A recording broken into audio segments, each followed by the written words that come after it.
निरासक्ति और आसक्ति में क्या अंतर है। जैसे एक महल है, महल में रानी भी रहती है और नौकरानी भी रहती है। रानी को महल से आसक्ति है, नौकरानी को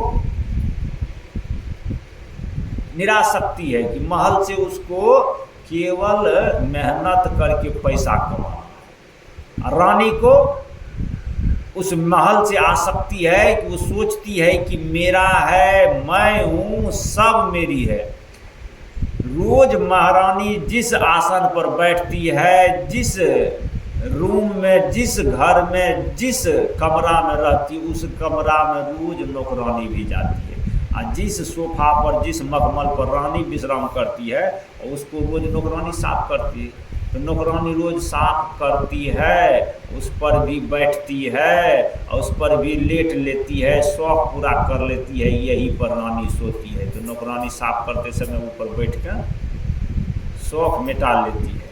लेकिन नौकरानी मन मन सोचती है कि दिन भर इस पर बैठ लेते हैं, घलट लेते हैं, खेल लेते हैं, और शाम में यहाँ से अपने झोपड़ी में चले जाते हैं। दिन भर सोफा पर बैठती है महल में, और जब शाम में उसका नौकरी का समय ख़त्म होता है तो पैसा लेती है और अपने घर चली जाती है। वही ईटा, माटी, पत्थर पर जा कर के सो जाती। दिन भर कहाँ सोती है? मखमल पर। रात में सोती है पत्थर पर। उसको कोई चिंता नहीं है कि दिन भर मखमल पर सोए, रात में पत्थर पर कैसे सोएंगे। समझती है कि मेरे नसीब में पत्थर ही है, वो तो मखमल तो दूसरे के नसीब में है।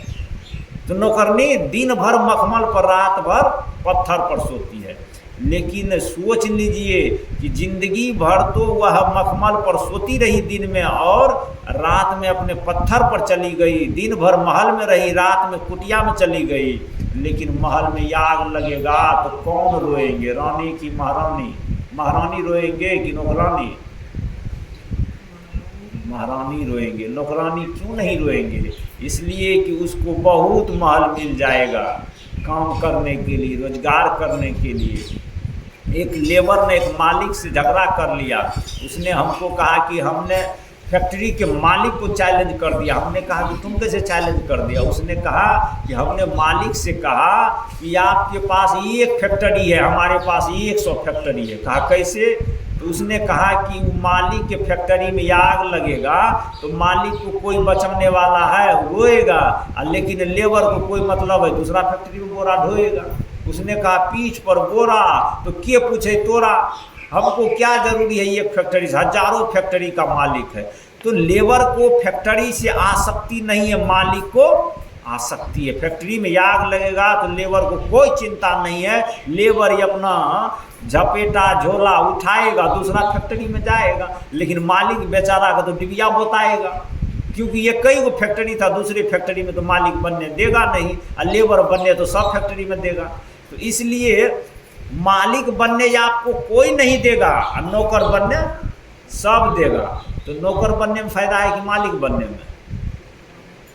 इस लिहाज से तो नौकर बनने में फायदा है, क्योंकि नौकर बन के रहिएगा संसार में कहीं नौकरी मिलेगा, और मालिक बनिएगा तो बस ये अपने जगह। और जो चीज़ का मालिक बनिएगा वो चीज़ खत्म, आपकी मालकियत खत्म, और नौकरी आपकी कभी ख़त्म नहीं होगी। इसलिए निरासक्ति में मुक्ति है। मैं आप लोगों से कह रहा था, जिस दिन संसार से निरासक्ति हो जाएगी, जिस दिन दुनिया से आपका आसक्ति खत्म हो जाएगा, उस दिन आपको कोई मुक्त